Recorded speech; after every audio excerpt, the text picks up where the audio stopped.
Communiqué numéro 007 du gouvernement de la transition.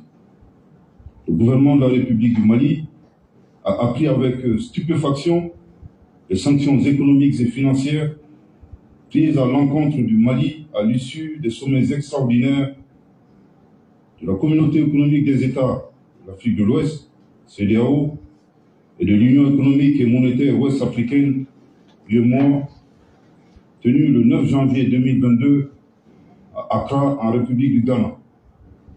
Ces mesures contrastent avec les efforts fournis par le gouvernement et sa disponibilité au dialogue en vue de trouver un compromis avec la CEDEAO sur le chronogramme des élections au Mali. Le gouvernement du Mali condamne énergiquement ces sanctions illégales et illégitimes prises à la fois par l'UEMOA et la CEDEAO, organisation pourtant fondée sur la solidarité et l'idéal panafricain. Curieusement, au moment où les forces armées maliennes engrangent des résultats spectaculaires dans la lutte contre le terrorisme, ce qui n'était pas arrivé depuis plus d'une décennie.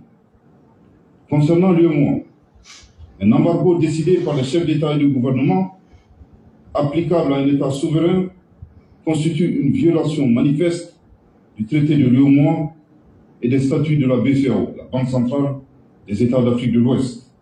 En outre, le gel des avoirs d'un État, des entreprises publiques et parapubliques ne saurait être appliqué par la Banque centrale, qui reste un organe indépendant auquel chaque État membre a concédé son droit souverain d'émission. Concernant la CEDEAO, le gouvernement dénonce et rejette les décisions suivantes qui ne sont fondées sur aucun texte communautaire.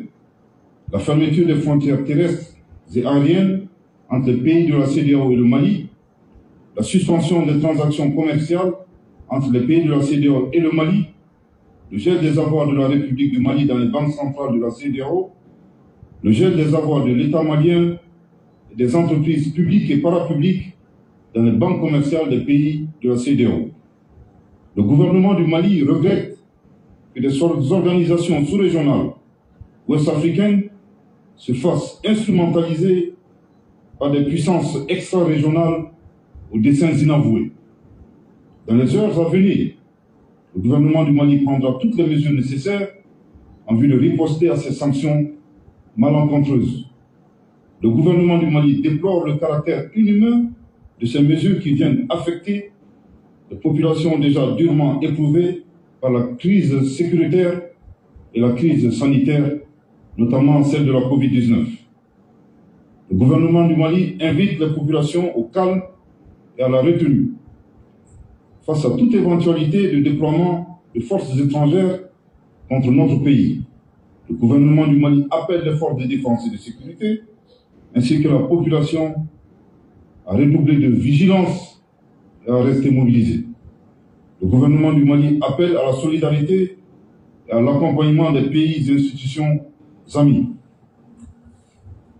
D'ores et déjà, sur la base de la réciprocité, le Mali décide de rappeler ses ambassadeurs accrédités dans les États membres de la CEDEAO et de la fermeture de ses frontières terrestres et aériennes avec les États concernés.